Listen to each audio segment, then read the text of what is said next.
Coach, why don't you start us off with the opening statement here? Wow, what a college football game. I've not been a part of a whole lot of overtime games, certainly not as a head coach. It was my first one. I think today was special. From the excitement of our crowd, the whiteout, the students packing the student section. Red Wave was fantastic. Our players got a great buzz from that. We started the game, I thought, exceptionally well on offense, and then not so well on special team, and let them get right back in the game. But it was a 15-round fight. Both heavyweights were throwing haymakers and landing them.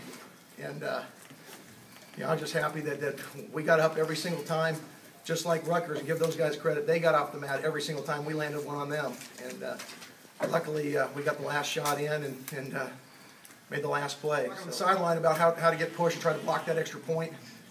But as the game went on, I knew that their players were starting to get fatigued. I mean, both sides were. But I thought particularly their defense was, when we went up tempo, This is wrong.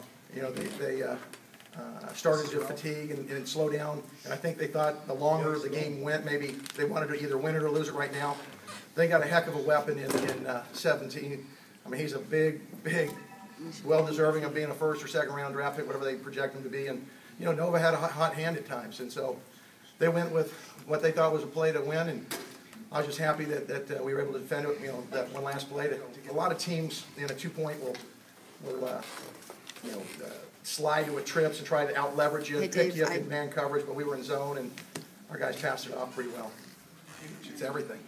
As a coach, you want your players to go through that, to get knocked to the mat and have to get back up, be down, 20-7 and not look very good, and realize you can get back in the game, take the lead, then have it go the other way.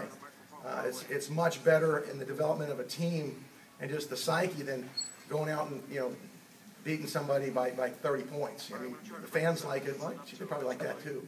But to develop this team and develop a belief that no matter what circumstances we have, we're going to find a way to win. Today our offense, I thought did a really good job of sparking. At times we played really well on defense, but we gave up too many big plays, obviously. And every time we were down, we responded. And it was nice to see our kicking game. It wasn't, great. Obviously, giving up the kickoff return for a score was bad, but Dylan Roots scored right at the end of the game to, get us set up for that last touchdown to be able to, or was that the field goal? I forget which one that was. He did lead the touchdown. I mean, that was huge. Isaiah Bursch's punt returns were huge. So all three phases, guys did good and bad things, and when you can have that not just be one-sided, it's big. Coach, you had 74 pass attempts, 23 rushes. Are you concerned about that, or no? No, I think we'll ice Eric's arm down, or Derek's arm down, and he'll be fine. But a lot of it has to do with how they're going to try to defend us, and if they're going to their charge going in was, hey, we're going to stop the run, and we read things as they try to defend it, and we're not going to try to go uphill. We're going to take what they give us. A year ago, we had a walk-on kicker, and I didn't feel comfortable putting a guy in that position. We put Colin in that position all fall camp. He's got the leg to do it, and the thing I love about him is he's got the demeanor. If he'd have missed it, he wouldn't have gotten down on himself. I don't think he'd have missed it, but in practice at times he does. It's just, okay, I'll get my mechanics down, I'll hit the next one, and that's what you got to have as a kicker. And he's going to win a heck of a lot of games for us, and we're darn glad we have him.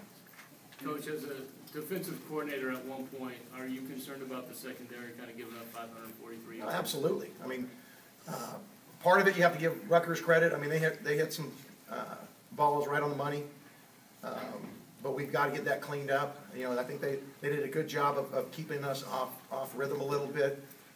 We're calling some run stopper calls at times when they hit us on passes, and we play pass and they hit us on a couple runs, and every year personnel is going to be different, and it takes a little bit of time sometimes for coaches to kind of get a feel for who can do what. We'll get that cleaned up. It was good to get a win, whether it's 52-51 or as we talked about in the locker room, 3-0. But when you can win and still have day to correct some things, you like that a lot better, and we'll get it corrected. I've got a lot of faith in our defensive coaches.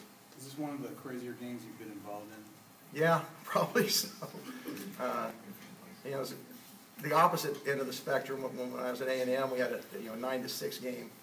You know, just a gut check back and forth kind of a game. But and the crowds, stormed the field and those kind of things. But this game, with all the swings, motion, lead changes, I don't know that I've been one like this. Wait, Derek? He's what we think. He's the real deal. He leads us. He's got ice in his veins. He can, this year make plays with his feet, unlike he could a year ago. I thought he did a nice job escaping the rush. I thought our protection, except for maybe one or two plays, was really excellent. And I know when he's got that kind of protection, he's got confidence in the pocket to stick the ball right where it needs to be stuck. And we've got some frisbee catching dogs that will go up and get it. So it was fun to see.